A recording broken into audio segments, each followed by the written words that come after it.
going to be the next to last. I suspect it will be the second to last, just again, given the nature of Oh, you're a robot. our, uh, So robot.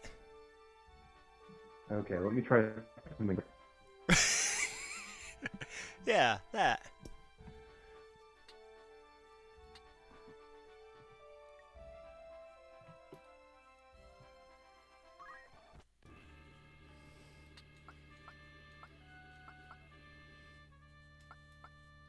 Oh, silly Josh.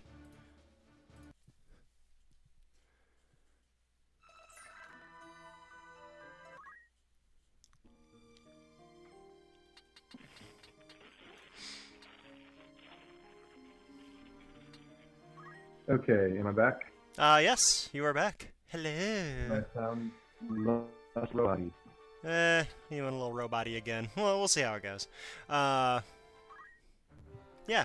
So, first thing I said last week I was going to show you today was that one last job class, which is new to me too, because I've never bothered to do anything with an Onion Knight. Because as I mentioned last week, you can't actually do Onion Knight with any value unless you also are able to play the multiplayer stuff, by and large, because that's where you get all the Onion equipment. Of course, I can't be bothered for that at the moment, so I just cheated a bunch of the items under the save game. Sure. So, yeah, so here we go. I'm going to...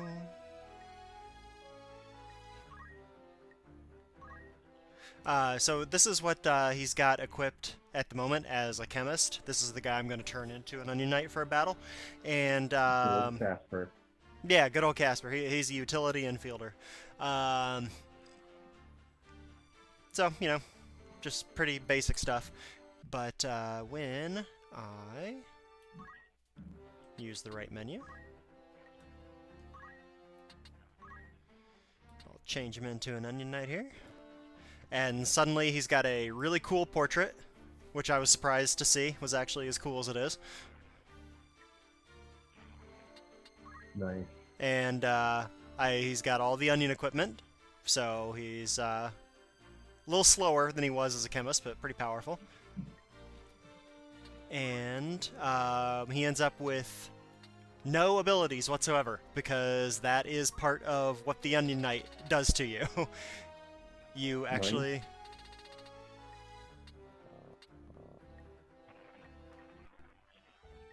Fairly interesting stuff. And normal. So we'll throw him in a battle real quick here.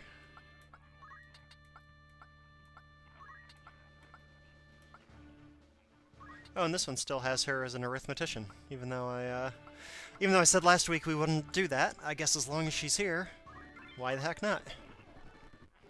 I don't think she has much learned, because this is a save game that I edited that's from a few weeks back. When I was just starting to grind through Midlights Deep without you. Someone's got to do it, man. I don't mind it. I always enjoy playing this game. I'll never complain. And all he can do is attack. And wait. Neat. And then, of course, the one thing within range ran away from him. No. Oh. So dumb.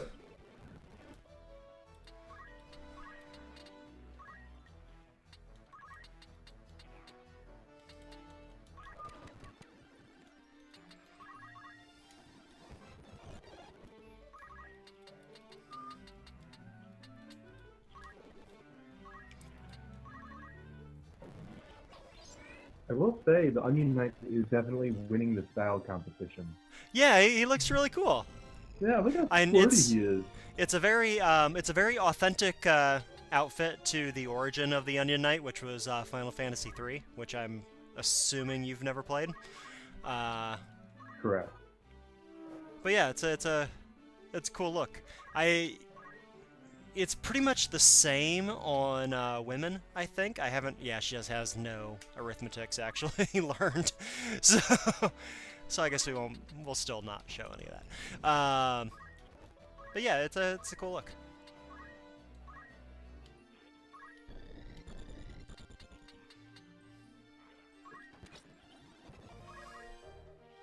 Also, hopefully we can get him to a place where he can do something soon, because, I mean... That might not happen.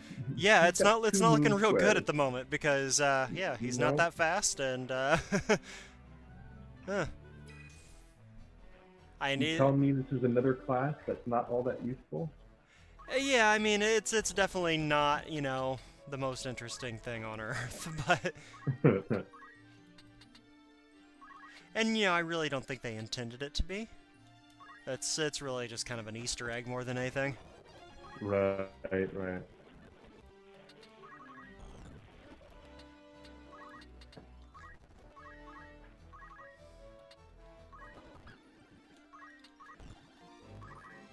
Also, now that he's no longer my healer, since he can't do anything, he's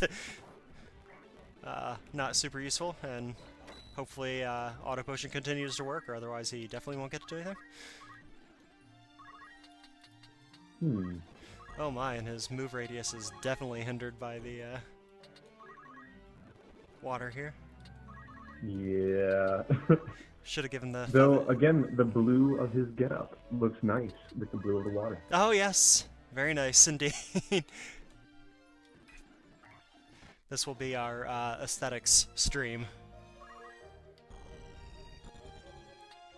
Oh my god, he can barely move in water at all. It's brutal. One spot, wow. Not the best field for this. Yeah, this is why we do fast forward. At least he's well healed with the That's regen. true.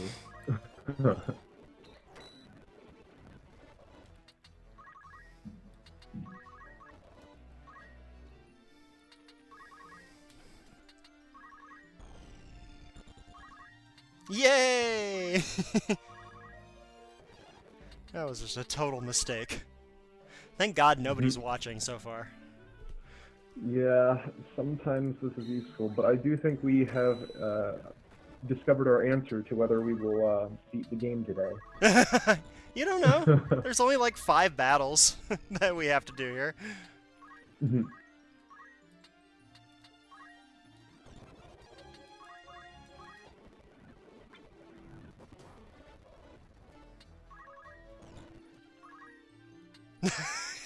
He doesn't have enough jump to get up there either. No. Oh, I love this so God. much. Maybe these guys will eventually kill Ramza and then they'll come after him. Why don't you have Ramza go over by the Onion Knight? Because Ramza is currently stopped and is not getting any turns. Oh crap. Right. Oh, no. What I will do though is move everybody else further away so they're less of a attractive target. Oh man. He's back on land now. It's gonna be fine. There we go.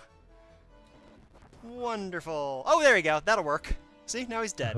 Perfect.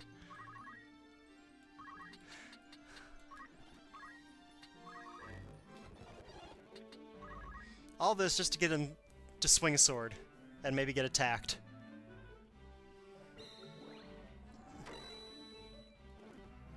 Now, there you go. That shows how good his defensive equipment is. That instant stone attack by that guy had only a 9% chance of hitting.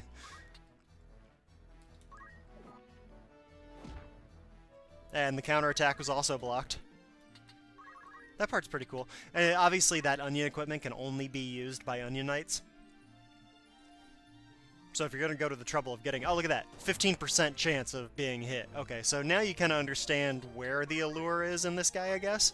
But still, you know, I'd much rather have somebody that can actually be damaged sometimes and be more generally useful than, you know, being locked into only being able to hit things with a sword. Mm-hmm. With that evasion, though, he certainly can hold his own with no problem.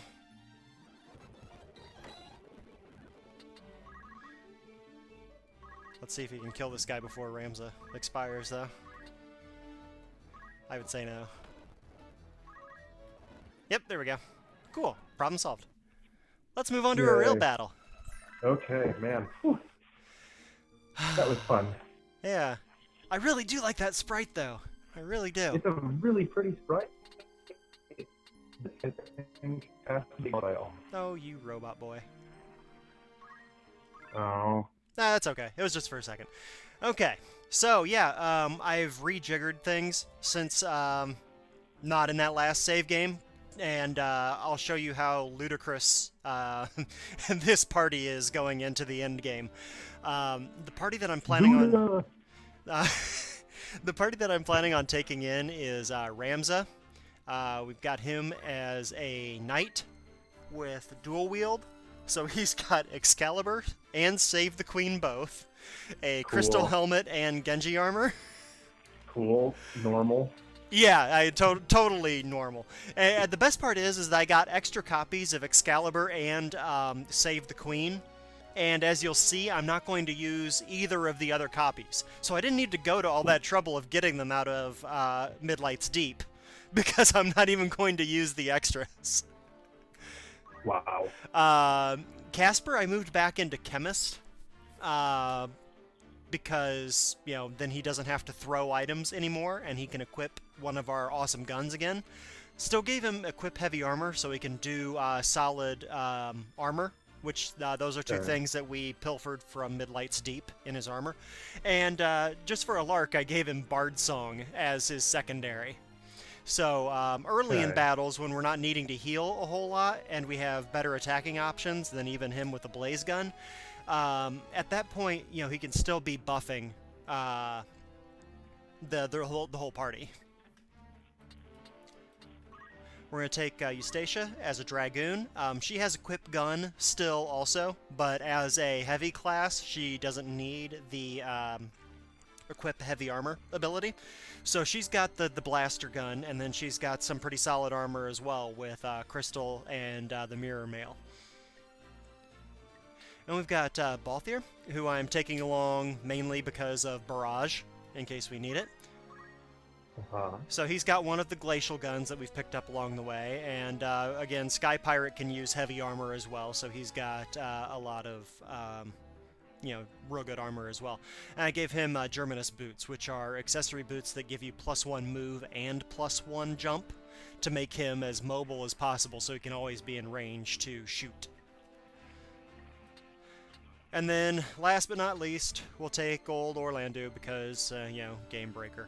And hilariously, Ragnarok, which we also got from Midlight's Deep, is a stronger sword than Excalibur.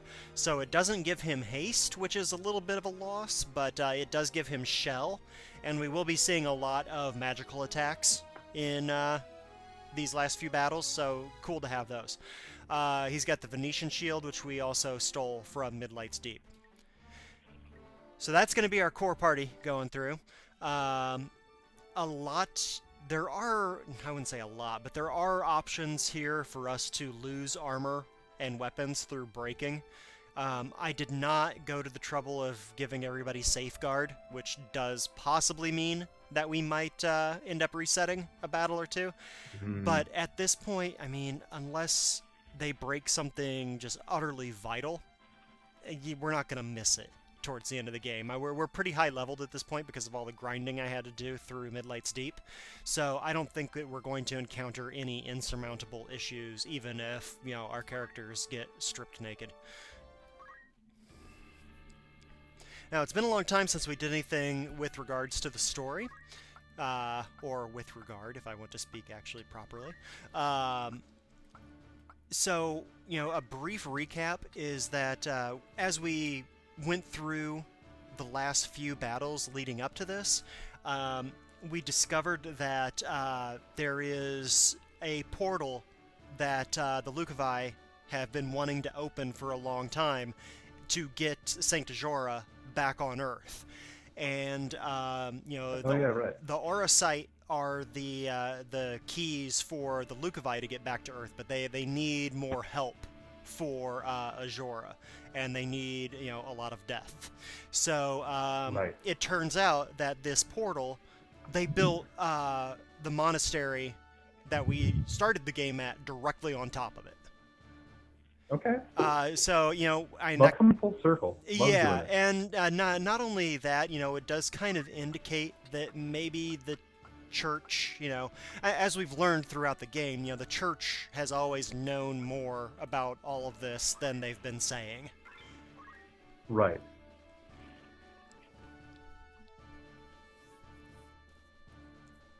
But it really, at this point, that doesn't even matter because the church as we know it is essentially gone. The Knights Templar, Right. you know, Right. they are the Lucavi, and they are the only ones in any kind of power right now. Flash Especially, still alive. yeah, exactly, yeah, especially with, you know, Funeral being killed off in the last storyline stream that we did like a month and a half ago. Yep.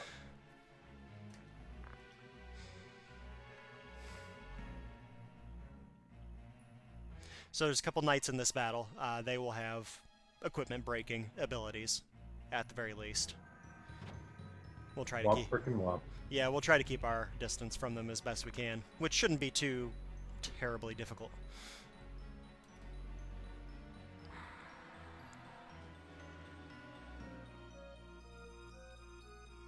I think this is the last battle where we don't actually have like a plot level character to fight against, too. Huh.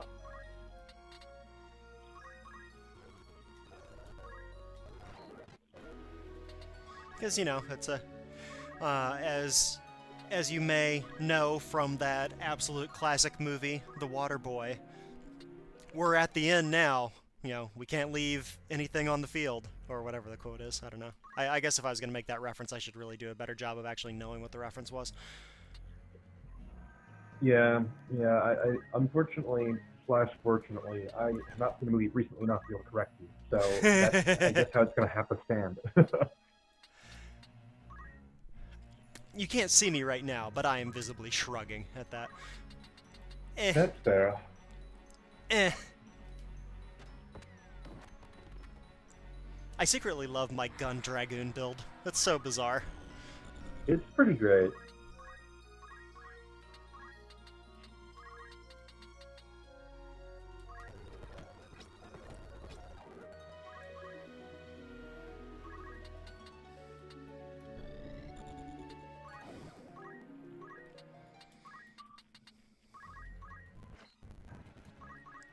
You'll see that the tactics really aren't all that different than, you know, for a large part of the game. Right. I think there's a lot of stuff that, you know, me as a longtime player kind of knew inherently to go with. Whereas if you were actually playing this on your own for the first time, you'd probably be picking this stuff up as you go. Or from walkthroughs as you go. So, you know, it probably has... it's probably taken away some of the ability for you to see kind of the progression of how a playthrough like this would go. Which, you know, I probably should have realized that, you know, 4 months ago when we started this, but yeah, what are you gonna do? Yeah, not much, unfortunately. I mean, I already personally had the experience of fumbling through the first several battles. That's true.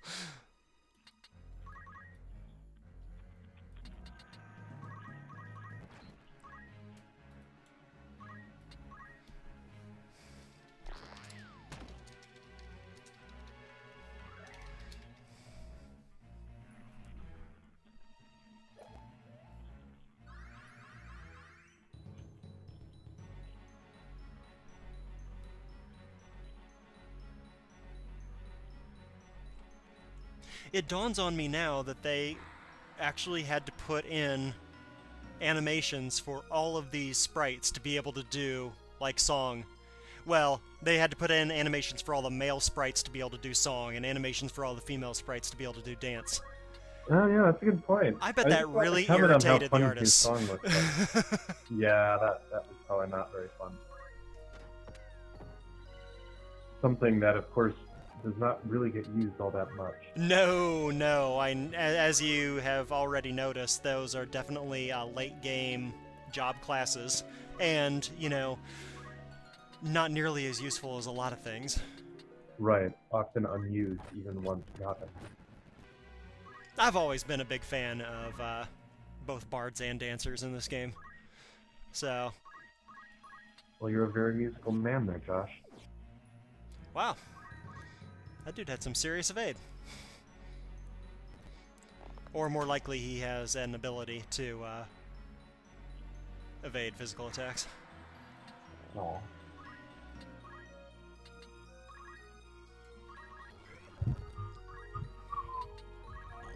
I seem to recall that most of the randoms in once you get to this part of the game have good stuff to like steal, but again, you're at the end of the game. You don't really most of the stuff you can steal, even though it'll be good, you don't really need. You're not missing out. Yeah, I mean, it would be nice to have a second Excalibur, I guess, for Rams. Well, I have one. Right, I know, but it would be nice to have a second one just for Rams. Ah, I see. 3 Excalibur. Ah, yeah. 3 Excaliburs. Yes, of course.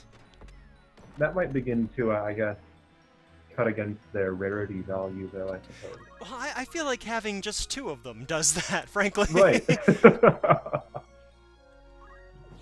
only supposed to be one of them, to my knowledge. Yeah, I mean, most of the really quality swords in the game actually do have more than 1 copy, and it doesn't really make sense to me. Like, you know, I do already have 2 Save the Queens. Already do have the 2 Excaliburs. I guess that's really all the ones that I have multiples of, as far as I can remember. Still kind of funny, though. Boy, that guy is really good at evading. Yeah, geez.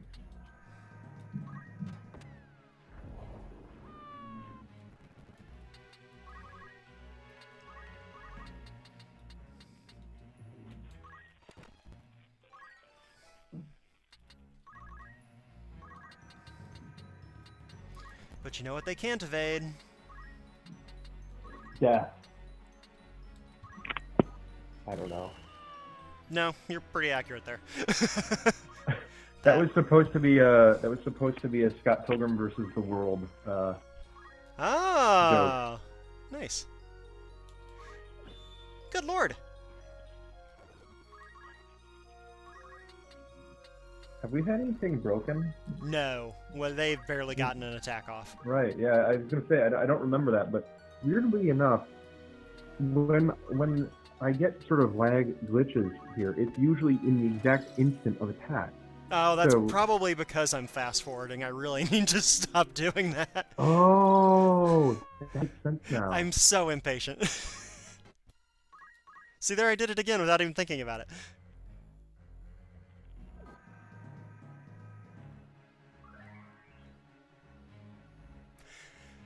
Now, this is another, just string of battles. So the only thing that you can do is re-equip and change jobs, learn things, stuff like that in between battles. There's no resupply or anything like that. If all of our good swords got broken, we can't go back out and get new ones. We can't, go get more X potions if somehow we go through the 99 that I had in stock. Right. So, while it's tempting to just let all these guys, crystallize our treasure chest and pick stuff up, it's not really beneficial to us, even if we weren't trying to get through as many battles as possible here.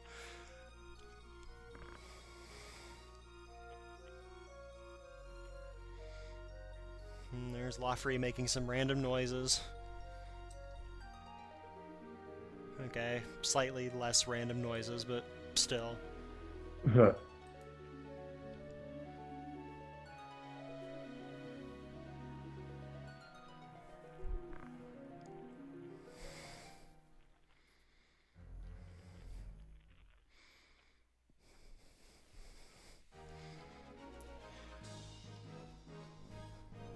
Yay!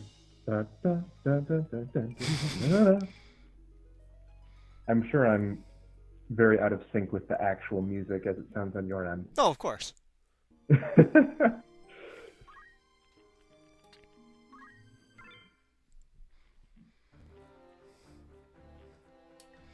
No need to make any changes. I'm pretty happy with what we got here. That's good.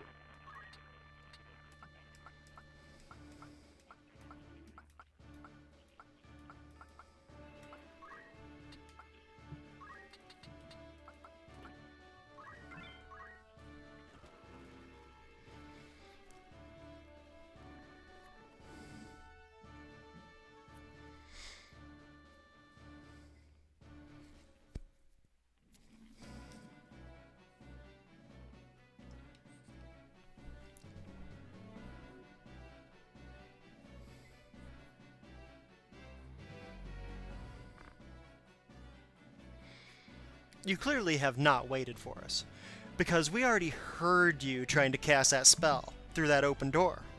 Sure.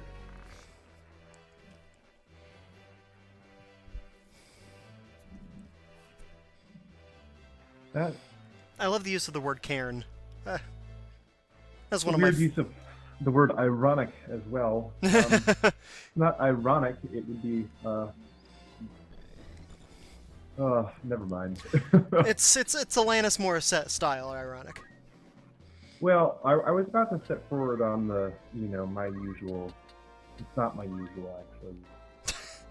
The sort of JRPG obsession with a sort of like religion, thinly veiled as Catholicism, is always just, it's very curious to me, because it shows up in all. It takes all of these sort of weird cues in order for it to work.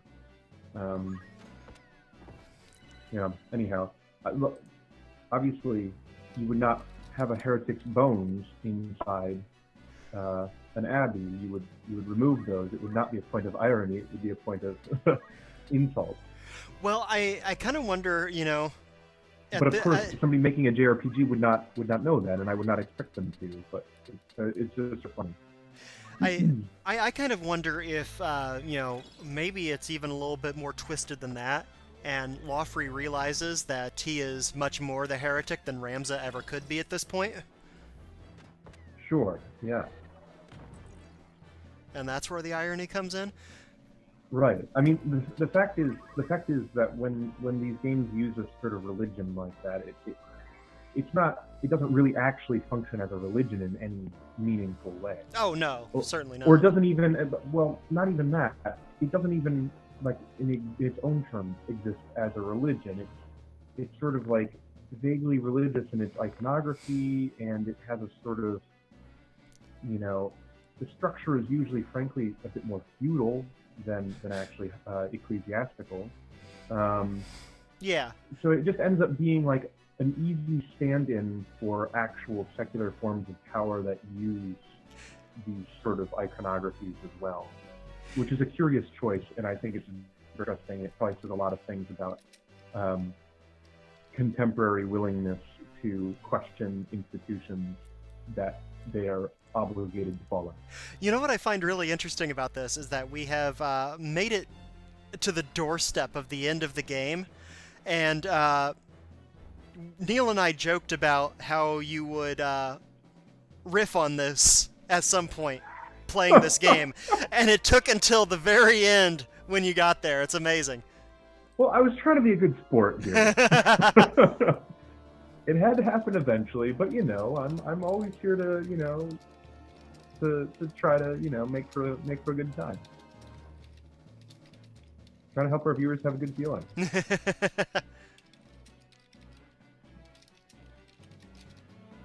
But yeah, that's the position I've come to, I think, about the way JRPGs use this kind of trope in general. That yeah, it's easier to call to church than to say this is how, like, it's modern easy. governments work. It's easier. And in fact, this has more common ground with a modern government. It's a nice trope to use, to say, rather than having two warring kingdoms here, you could very easily have three, and one of them is just the most evil, which you still do, but one of those... Or you could have capitalism, yeah. right?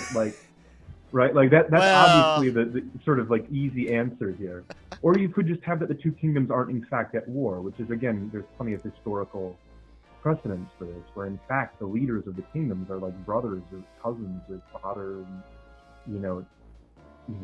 or, father and adopted son or whatever. Yeah, and they poison don't really guy care. and zombie. Yeah. Yeah, sure. A tale of old time. I mean, there's plenty of historical precedent for that, where the rulers of the country are in fact totally in need, and the war is just something to occupy the poor people with. Yeah, which is exactly what's happened here in Right. most ways. It's just that the people waging the war, most of them have been outsmarted by the third party involved. Right. Anyway, during all that, Ramza realized that Lawfrey has himself also become, or taken on some of the powers of the Lucavi. Mm-hmm.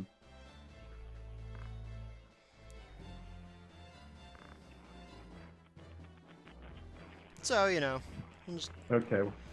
have What do you say, dog? yeah, have a quick conversation. So many questions. Just a quick conversation while we're, you know, in the middle of a battle in what appears to be a rotting floor. Sure.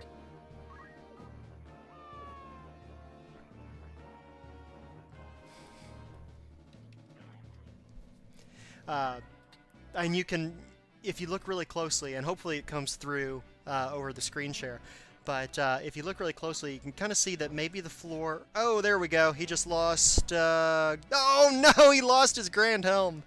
Ouch. No. Oh, That was quality armor. jerk. Jerk face. Yeah, so Poop on your face. you can kind of see that maybe it's not really a rotting floor so much as it's one that's been actively destroyed, because if you look closely at the parts of the floor that still exist, you can see a little bit of what appears to be some sort of runes on the floor. Yeah, I see where you're going with this. Now, let's stop goofing around here before we lose anything else.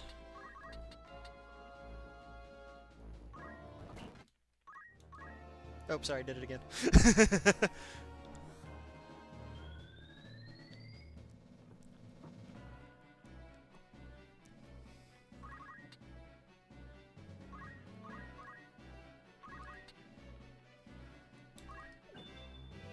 Yeah, a head-on attack against one of these guys is never going to do anything.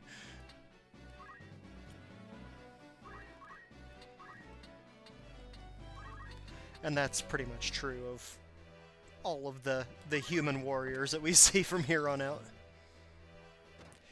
Which I hope is not very much a spoiler to you, but we're not going to see only humans from here on out. I am not particularly surprised by this revelation.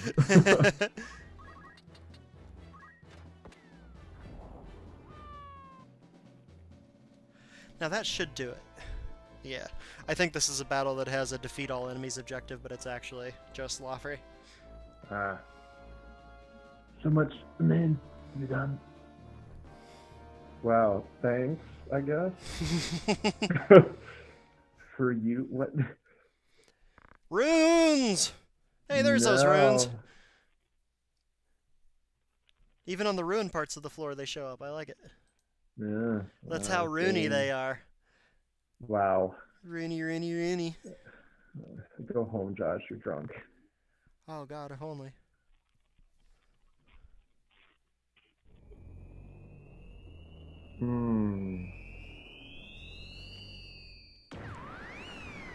Oh, F. Oh, dang. What really sucks no. are all those random NPCs that just got drawn into whatever just happened. Like, those time mages were just like, man, I'm just going for a paycheck here. And now apparently I've been dragged into hell. No ethical consumption of capitalism, Josh. Also, look how big those books are. That makes no sense. Yeah, I'm super confused, frankly, about what's going on here. Okay, so now where are we? Well, we'll see. Are we about to fall? Yeah, we're going to show up here with Loffrey. That's not the sound effect you want to hear. Oh, it's certainly dark magic, to be sure. Yes.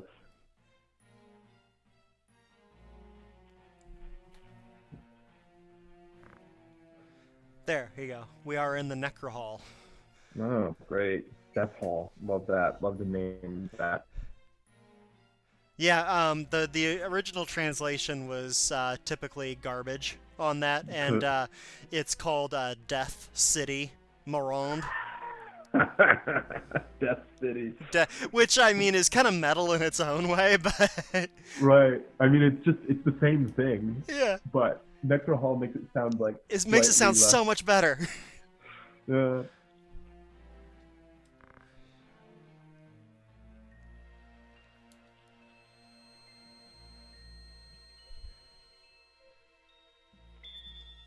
Now here's Lofri just kind of being a jerk.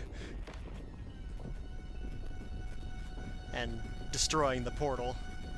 So he sucks. Just because he was already going to die. Right.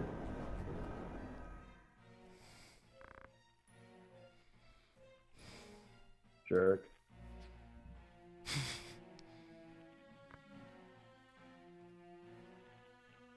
It was nice that he left steps behind. He took out the portal, but... yeah, sure, why not?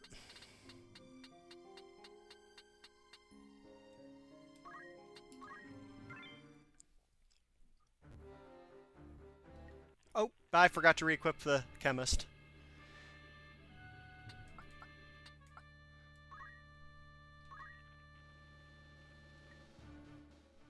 Oops. Oh well. Guess we'll send him back to the back for now.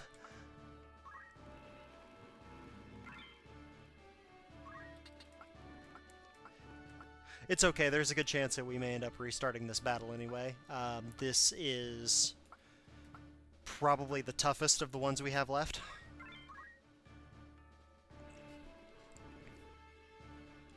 Womp womp.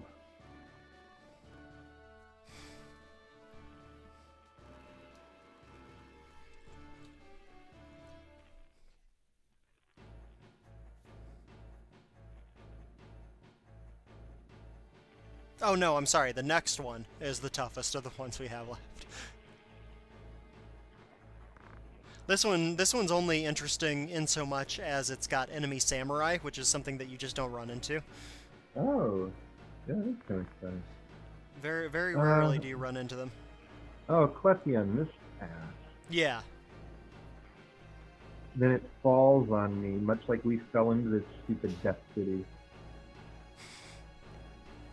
I don't know, that wasn't good. I'm still working through the content. Still early in the season, my batting average is not high.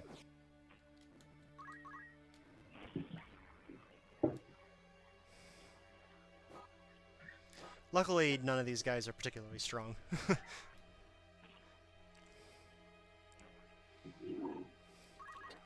That is indeed convenient. Cletien naturally is the most worrisome of any of them, and even he's not really. I mean, he's the mage, so he's obviously not going to be all that strong.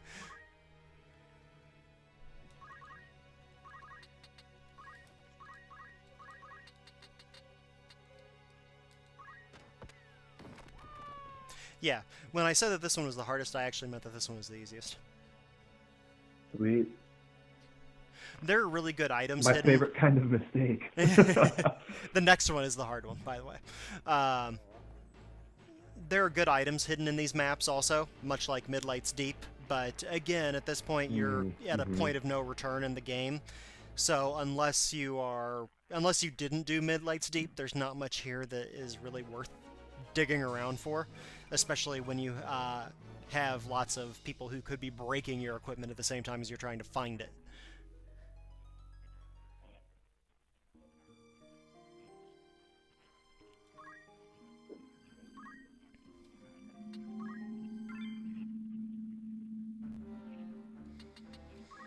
Now, since that battle took all of about 45 seconds, let's yeah, so he had permanently lost about 80 hit points there by losing that Grand Helmet. That sucks.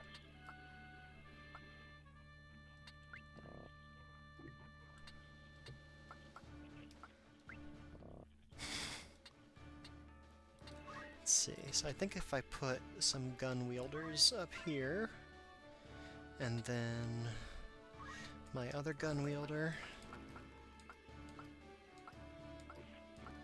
and my other rangy boy on here, that should lay out the way I want it to.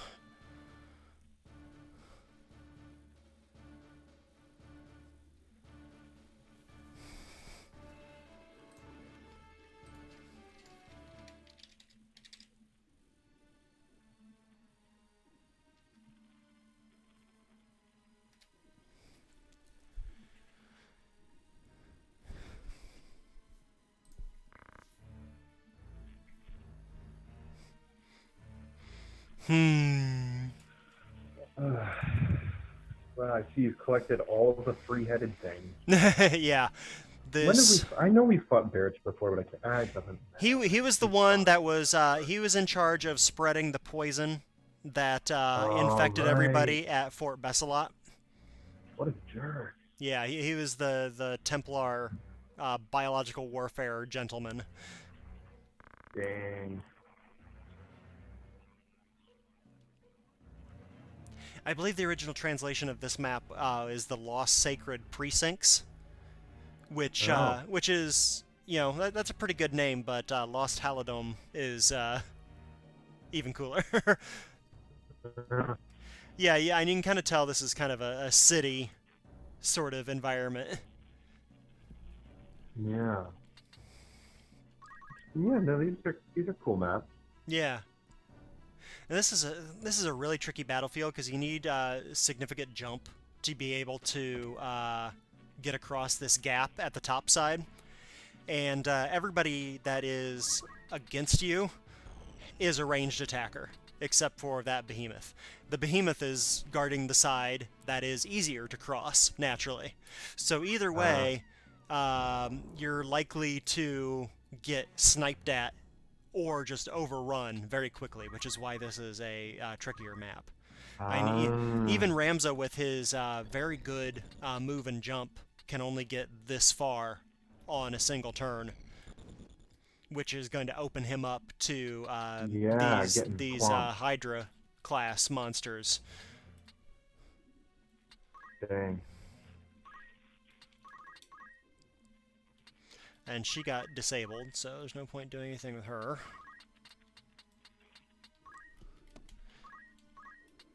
So usually having the party split this way, it'll usually lead with this guy and the behemoth coming across the low bridge at that lower party.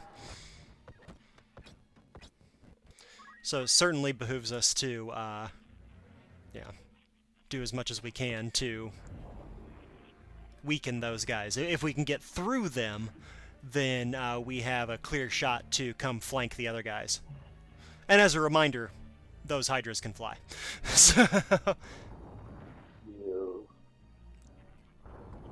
their ranged attacks here, they work kind of like Rafa and Marek's attacks, where they hit 3 times, but they hit random squares within their range. So there's always a chance, like that time, you could miss entirely. But when it does hit, it's quite significant. And those are the 2 stronger of the Hydras that came to the bottom of the map there, which is not great for us.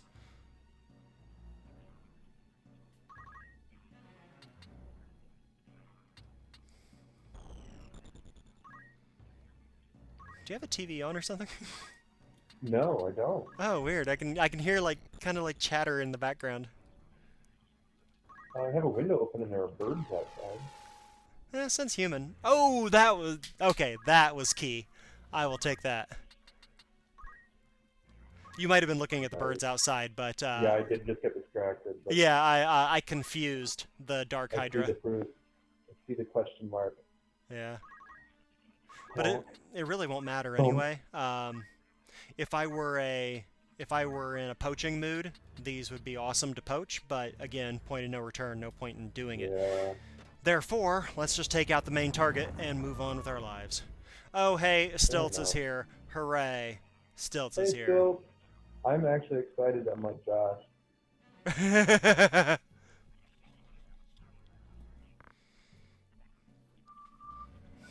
The stones resonate. Yeah. Like at Altamont. Yeah, nobody's really gonna get that reference. I'm willing to give you a single cut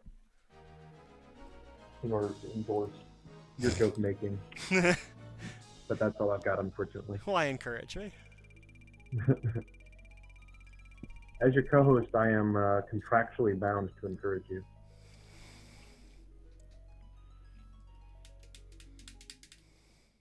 I thought that was funny. Just just for the record. Thanks, man. Thanks. Bam.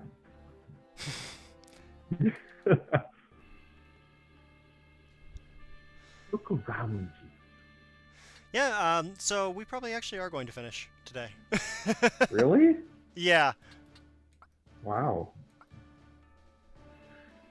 I mean, those last few battles were pretty easy, I guess. I I mean, respect that the last one was, that the most recent one was a little bit harder and that we got some nice breaks, but even that one. Yeah, I guess, you know, it's been a while since I've played this game in a fashion where I actually used some of these game-breaking characters.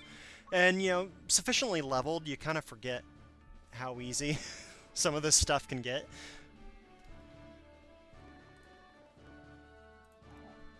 Yeah, because we're now at the Airship Graveyard, and that's where the last two battles take place. But there's also a lot of plot, obviously. And we have the ending to get through.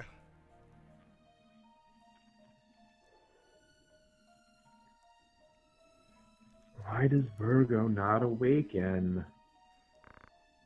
I have been informed that I'm a Virgo. You have been informed? That's not something that you ever once noticed yourself? No. That's such a Virgo thing to do.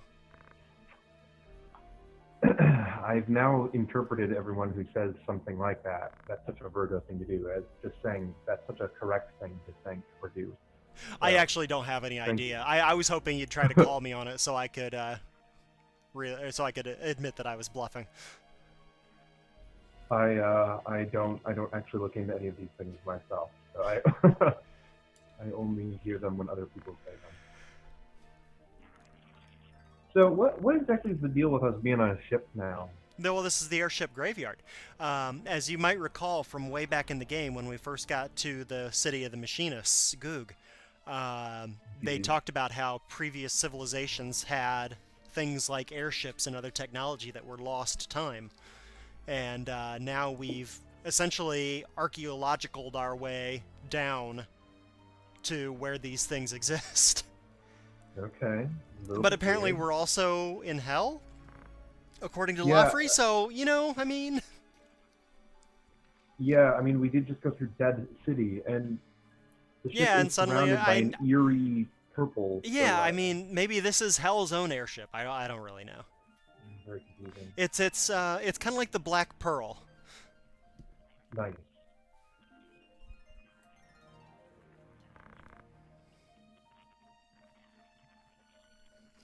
So creepy. Dude, this is weird.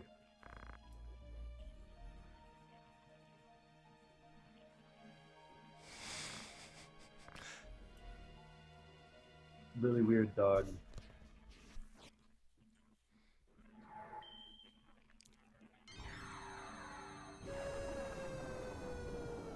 Obviously, this was coming. Yeah, not the sound you want to hear. Wow, man, I'm really lagged right now. I mean, I can hear everything, but I can't see anything. Oh, good.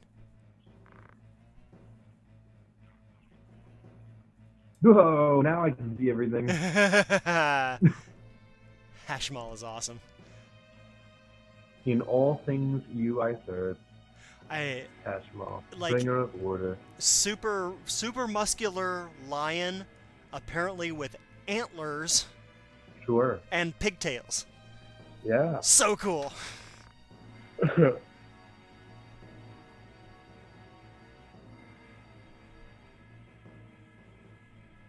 TFW, no angel of blood.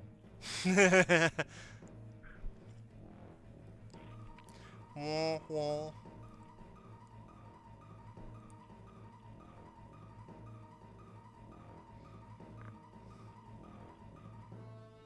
No, you're already here.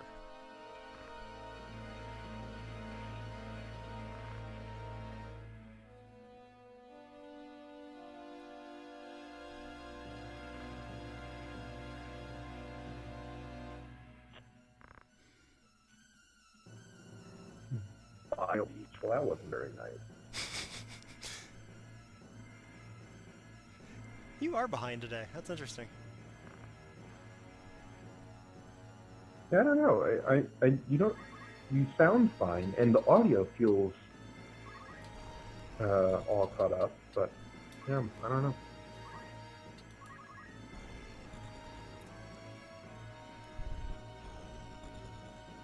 I really enjoy that Hashmal's quote-unquote job class is the bringer of order. Also, the fact that he just stopped 2 of my characters is not the favorite thing that I've had happen today.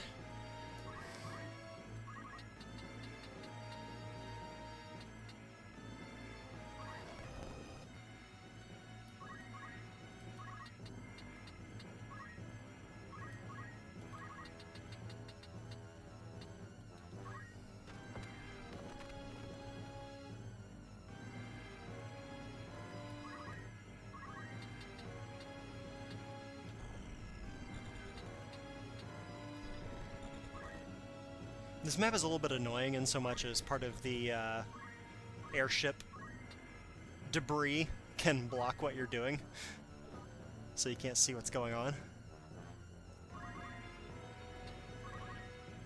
It is sort of confusing because it like appears to have like sea growth on its side. Yeah, like vines or something, yeah. But that doesn't really make sense.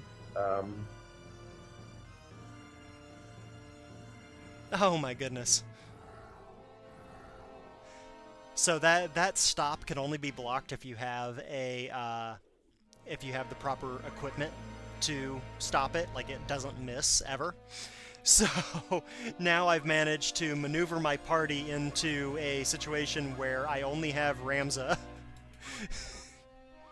Which, it doesn't matter because Hashmal in this first iteration, like, doesn't really do much. That's nice of you.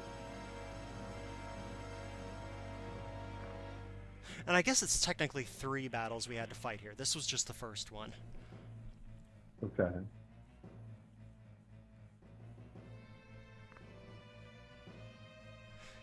But the blood spilled from beating up Hashmal awakened Alma.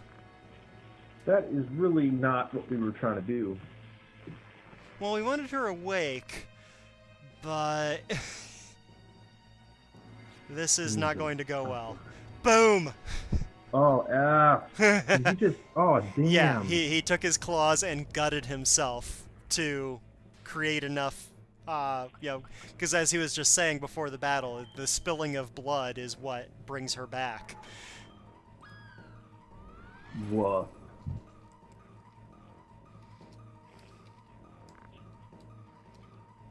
Oh, no. Looks like she's got a nice sweater game, though. Rockin' turtleneck. Yeah.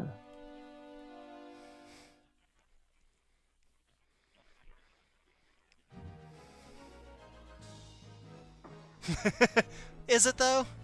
Yeah, is it? Right. Insert Thor gif here.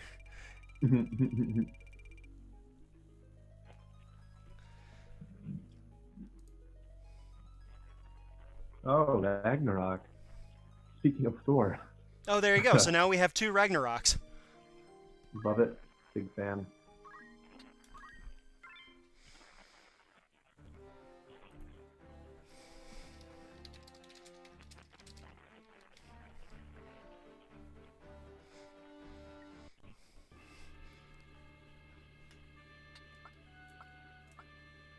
It is kind of interesting that you get to resort the party here.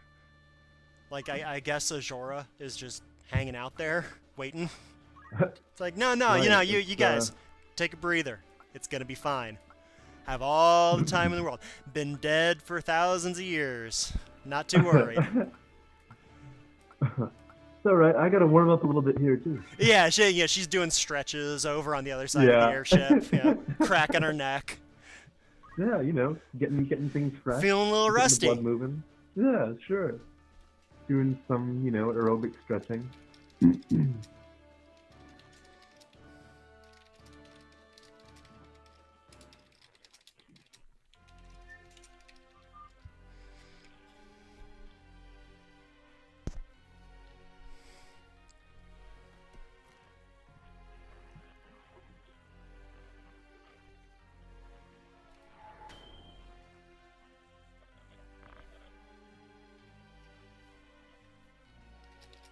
she dialoguing right now? Oh, yes.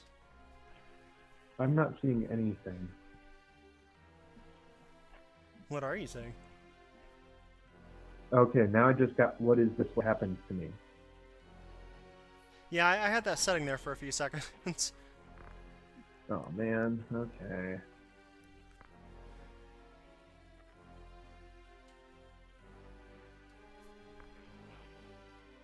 Oh, so it's like Alma kind of speaking through. Yeah, uh-huh. Yeah, there's that you know, kind of tropish internal battle going on. Right, right. Ooh, ooh. That's a cool sound effect that I don't think gets used anywhere else in the game. Yeah, I was gonna say I don't remember hearing it. That's not a good interpretation of it, but It's all right. I suspect Alma is not all right. Oh, now she's back. She will be. Almost right. yeah.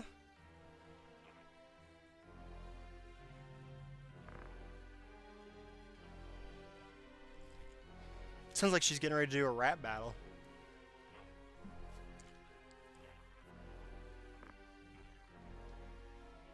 And then she ruins it. Her flow is totally off there.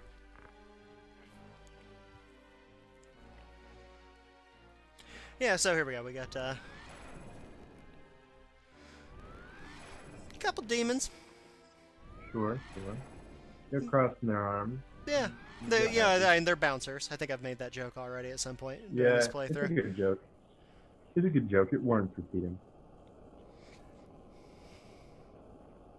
Neither lord nor serf. Turf, however. Yes. No, okay. No, boy. A lot going on right now.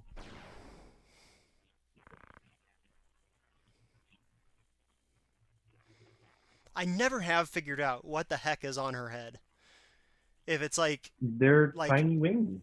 Yeah, that's what they look like, but they're also patterned the same way as her hair. So I don't know if they're like hair wings? Maybe she's the prototype for Seymour from Final Fantasy X. You're not wrong.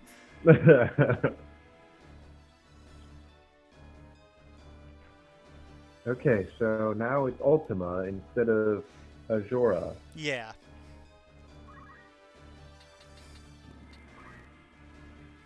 I'm getting Final Fantasy VIII flashback. I mean, even this isn't going to be super exciting as final battles go.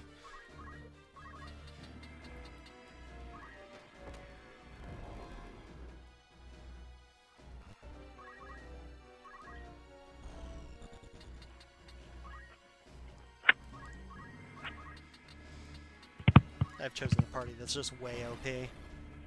Love it. I think she's got HP somewhere in the 1500 range, maybe. Oh, that's not that much. No. Oh, I should have barraged her. Oops. Yeah, that was dumb of you. We'll string it out a little bit longer.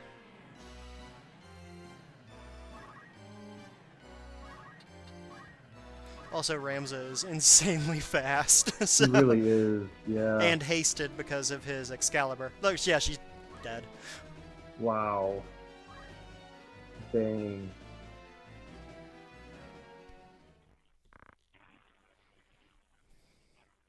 Also a very cool sprite, though, by the way. Her portrait is really cool. Yeah. With, like, the Sephiroth hair and the, what appears to be, like, a vinyl bodysuit. I don't know if that's, like, her skin or...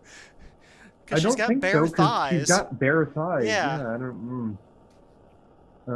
But at the same time, I guess the suit kind of covers the root of her wings, too. It's very confusing. In the profile, it looks... it kind of has Britney Spears. And what? Yeah, I know exactly what video you're talking about. I can't remember what song it is. I can't remember which song it is, but... Well, that's how you identify the fact that we were both straight males alive in the late 90s. So, I don't know what song it was, but by God, I remember that outfit.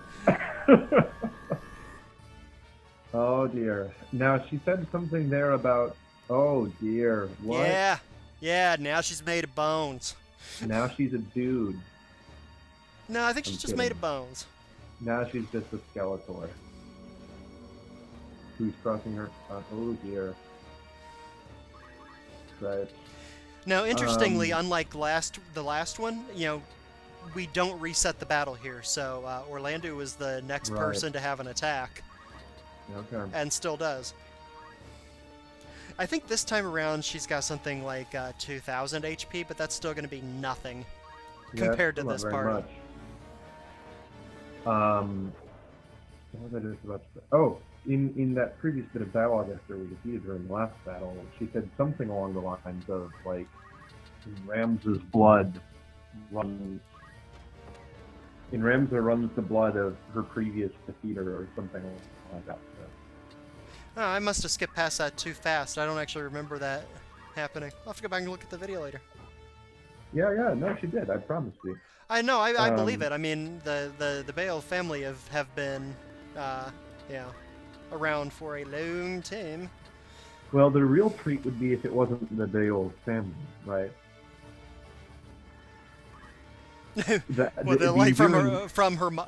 From his mom's side. Yes. That would be pretty hilarious, actually. Yes, I never. Well, no, that would be the play on the lineage question from the beginning. Yeah. Where instead, it's in fact the not highborn lineage that carries. Yeah, that would actually be an amazing twist. I can't believe I never When I said noticed it, I that. almost sort of thought that was what was going to happen. I thought you were going to sort of tell me something, but No, I mean, I've only beaten this version of the game a couple times. As I've said all along, I'm far more familiar with the PSX version, and I'm almost certain that is not addressed in the PSX version.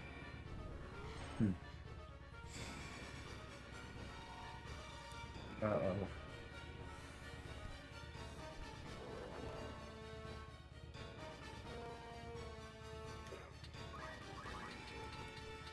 I'm not sure she'll even get that attack off, other than the fact that she teleported away from Ramsa, so he can't really get there quickly enough to hit her again.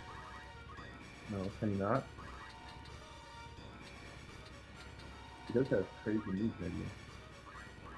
Yeah, she's got kind of hard teleport. to see the... See that? Is that what you're... What? It's kind of hard to see what? That? Oh, there we go. Okay. Yep. Yeah, she'd gone around to the back of the ship. I thought she was closer to Alma. But that was just because there's that dip at the back of the ship. Yeah, it messes with the perspective. Yeah.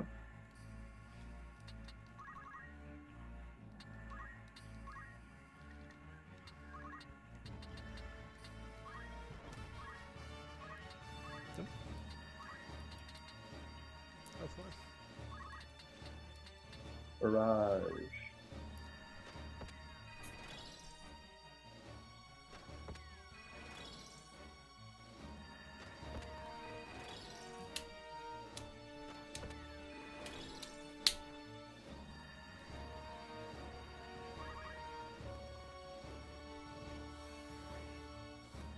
I guess that wasn't especially good, was it? Yeah. Yes, it is, GMH. It's actually, if you just got here, it's actually the last form of the final boss, which is the third battle in this phase of the final boss is.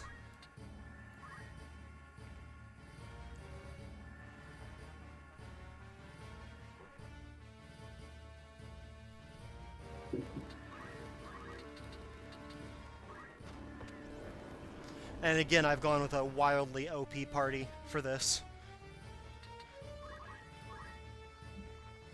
And I'm okay with that. Love to do it.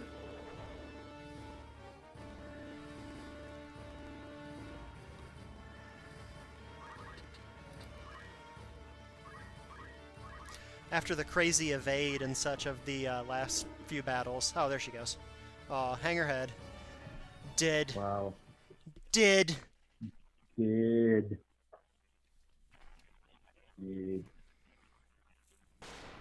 Yeah. Fortunately, we didn't give her enough time to warm up. Yeah. A little bit more time in the menus there. This might have been a much harder battle. Yeah. And what's the point of doing your calisthenics if you're made of bones? Fair, fair. Whoa! Dang. Not sure how we're supposed to have survived that.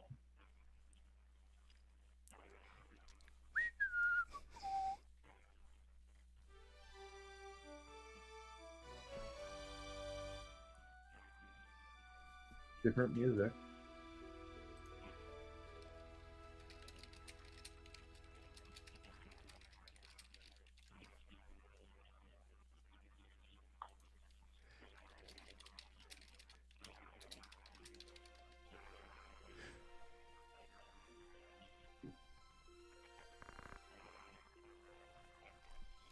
And because this is such an uplifting game, immediately after the final boss, we cut to a funeral scene.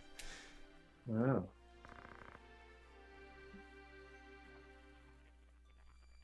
Whoa. Yeah, so that thing you were saying about, you know, surviving and such. Well, sorry, Alma. Faram, though. Faram. Faram. Faram roughly translates to pouring out for the homies.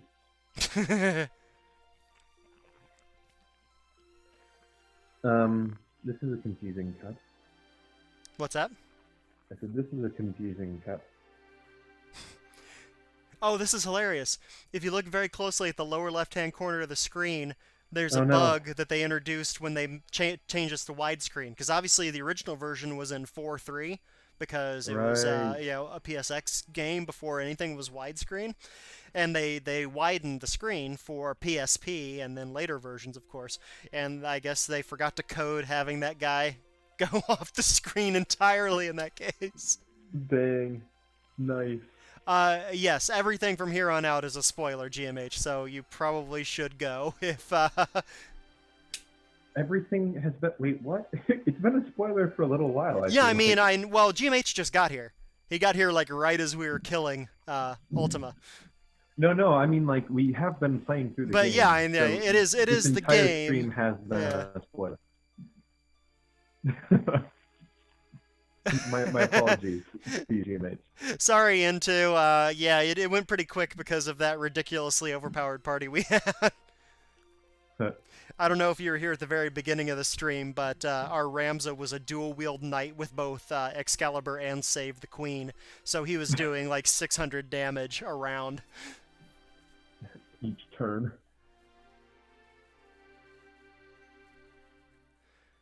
Well, another little bit of instant foreshadowing here. Yeah. All the children of the house to be taken at once.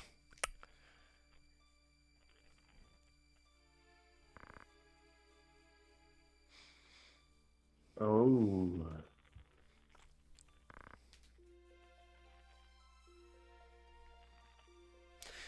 You know, see, there's a good point to what you were saying earlier, DP, about the lineage being from his mother. That, you know, that line by the female mourner there really gives that theory a lot of credence. I really like what you've come up with there. Yeah. I mean, that doesn't rule out that some predecessor before the current nobility on the Beowulf side was the warrior, but who knows? Yeah. And now here's most of the reason why Oren never joined the party, because, you know, he had to be here to monologue at the end. Wow. Someone's got to do it. He also says he's late in paying his respects, but he literally showed up 10 seconds after the last mourners left the grave. Yeah, you're alright. Okay, that weird match has been sealed, I guess. Mm-hmm. Conborn youth restores peace to the realm, and now together with the princess, he forges a new kingdom. It's unclear how he forged any peace, though. Still not exactly sure what was supposed to have happened there. He was just there when the attrition really set in, I think. Yeah, I mean, really he really is was what the it comes force down to. You think he's going to be this major moving force, but instead he just ends up being kind of like the Forrest Gump of the game. It's kind of true. I mean, yeah, unlike Forrest Gump, he did kind of murder his way into the right position, so he could be in the right place at the right time. Man. I guess all of Forrest Gump's many serial murders were done off screen. I haven't read the book. I figured maybe the book expands on that a little bit and talks about his, cannibalistic Well, ritual didn't murder murders. that many people, did he? No, I mean... He murdered he more just allowed people to be murdered. Yeah, we know of a handful that he directly killed. Right, he did murder a few people, but mostly he just allowed other people to murder people. Nobody really becomes king without murdering a few people. That's just how it works. Right, that's the system of government, folks.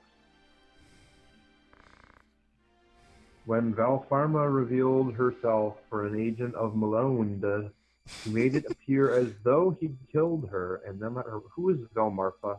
That's her, standing right next to Orin right now. Oh, wait, she was the one... Wait. Yeah, she was the one that was attending when we saw Delita at the chapel, right before Delita helped us kill off Zalmor. Right, She was still with him then. Yeah. Okay. Alright, got it, okay. What, she's tapping his head now? No, she was pointing that she was leaving. I don't know that it's ever actually explained. We could probably check the Brave story recap in the menu and see, but it was always theorized that like her tongue was cut out by somebody at some point during the game, but I don't know that I don't know if that's canonical. I don't know if that's ever actually confirmed. We could look, but because I don't think it's canonical, but I believe that was kind of a widely accepted theory, given the fact that she doesn't speak in this scene and instead just points like a weirdo. So there's the obvious kind of fill in that not only did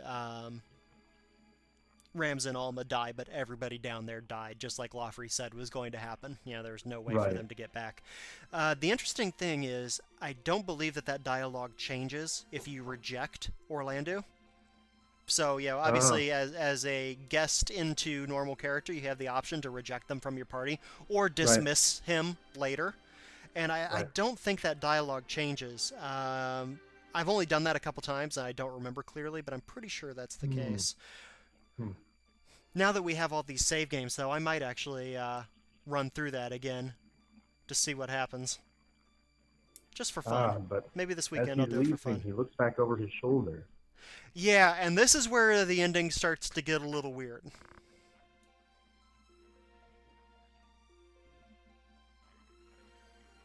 Also, you guys really didn't know each other that well? But anyway. Yeah.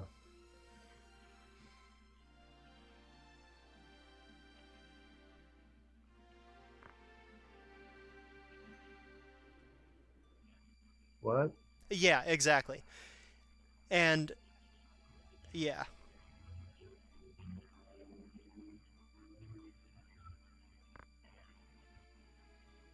What? Yeah, now see, you don't actually know. Maybe they are. Maybe they're imagined, but Orin is as the screen just shows, Orin is the only person to actually see them after the Graveyard of Airships. Right. So now we gotta pay attention to this, because this ties something together interestingly.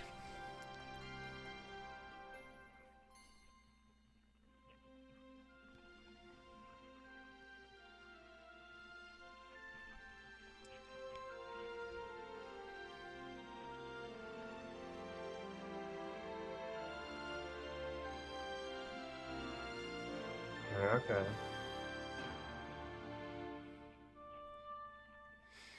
Now that's really hard to remember, because we played the game over such a long span of time. But here, Orin wrote down all his facts. The church hid his work and killed him for it. Oh, F. And yeah, so lost to time, etc., etc.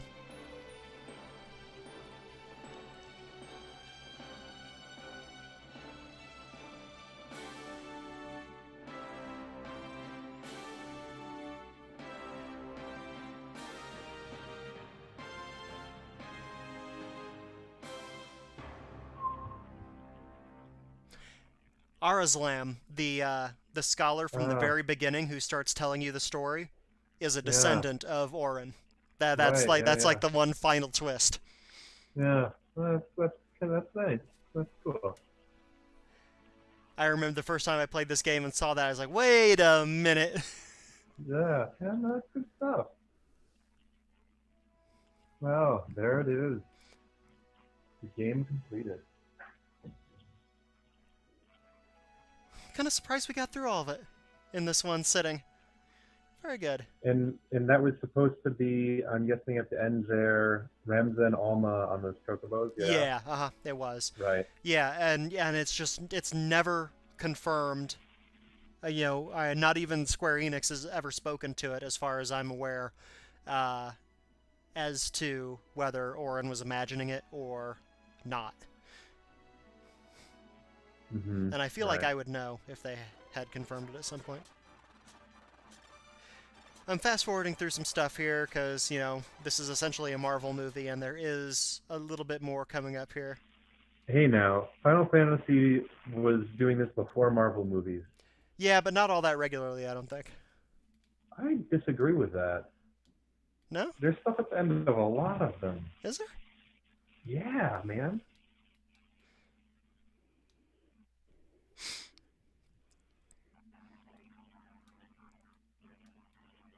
Definitely like 8 and 10 and... So those... I feel like it's pretty common. So all those games that I haven't finished in many, many years. Yeah. So maybe. No, it's definitely common because I definitely always watch till the very end of the credits in these games. Oh, I do too. I just don't remember anything. I have the memory of a goldfish. But... Okay, here we go.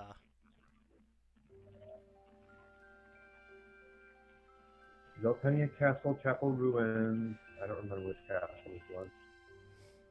You will. You should from the music, probably. Is this the one where they made out? Yeah. And also where the random ninjas showed up and Delita killed them both? Yep. That was when the Stockholm Syndrome really set in. Yeah. So yeah, now obviously he's King Delita. This is all after the wars are over.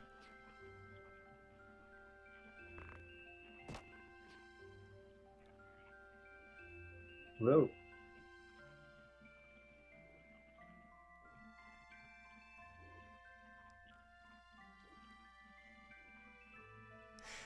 A long, happy marriage.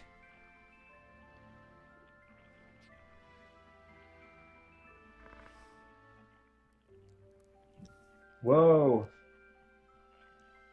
Whoa. Yep. Straight up stabbed her husband. Husband straight up stabs her back. What? Took the knife out of his own belly to stab her. What? So, at some point, Ovelia finds out how Delita got to be where he is. And in the original game, that knife was never explained. She just randomly had a knife. And, at the time when the game came out, when people started finishing it, they were like, okay, what is going on? The War of the Lions version makes it much clearer via the dialogue. Ovelia makes it much more clear that she's found out about how, Delita is essentially just in it for his own ends and has used everybody in his life since Tietra died. And the knife was actually given to her in a cutscene in War of the Lions by Agrias when Ovelia says that she's not going to leave Zeltenia. Agrias gives her the knife as, Oh, right. self-defense. Right.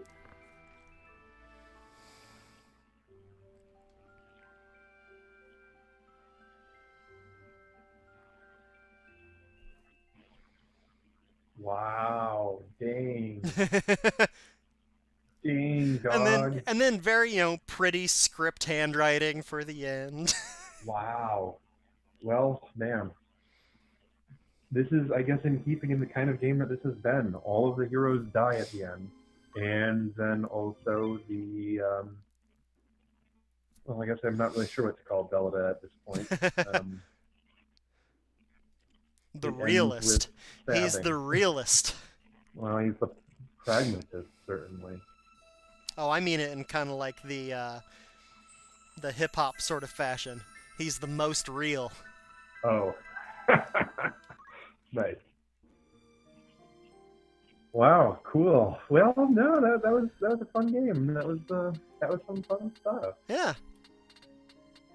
It does feel, I don't know, and I mean, this might actually say more about the manner in which we played the game than it does about the game itself, but I felt like the pacing was a little bit odd.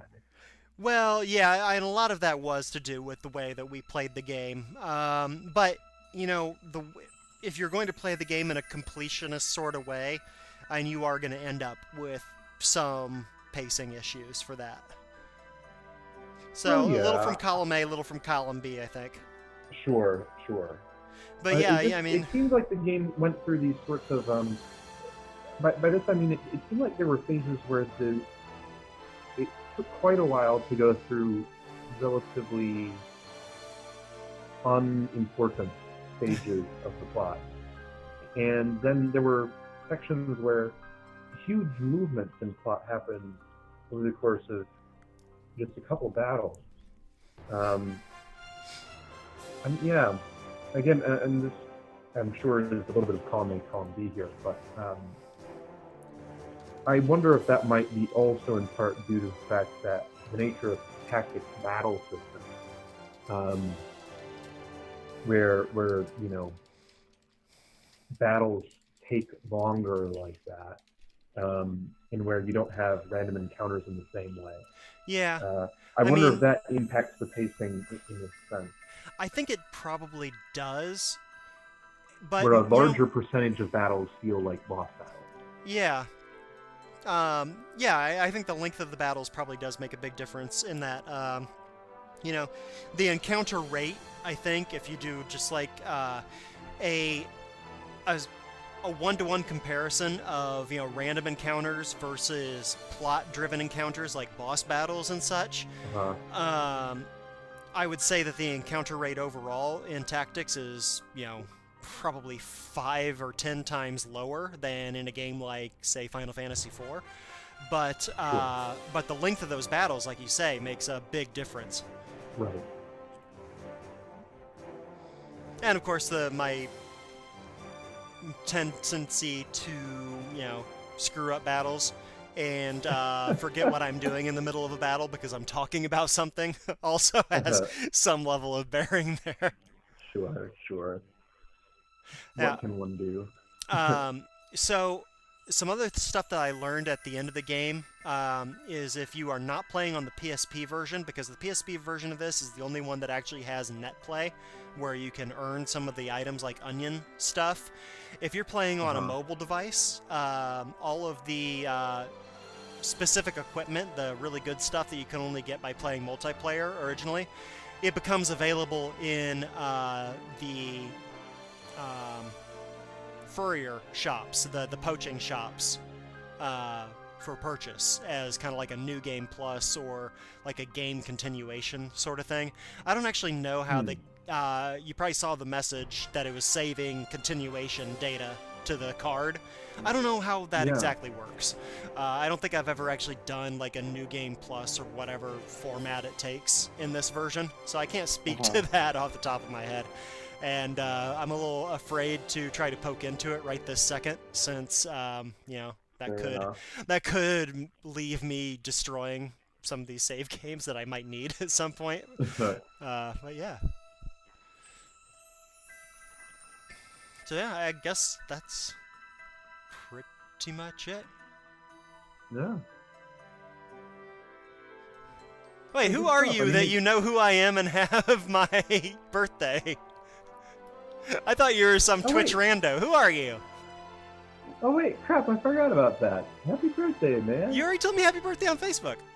I know I did, but I meant to also say it here. Yeah. Why are you playing this on your birthday? Because what else would I be doing right now? Aw, you're sharing your birthday with me. I'm sharing my birthday special. with the world. Wow. At least all the people who are like watching this, which is a very, very small. But non-zero. Yeah, non-zero. Yeah. And let's never forget that.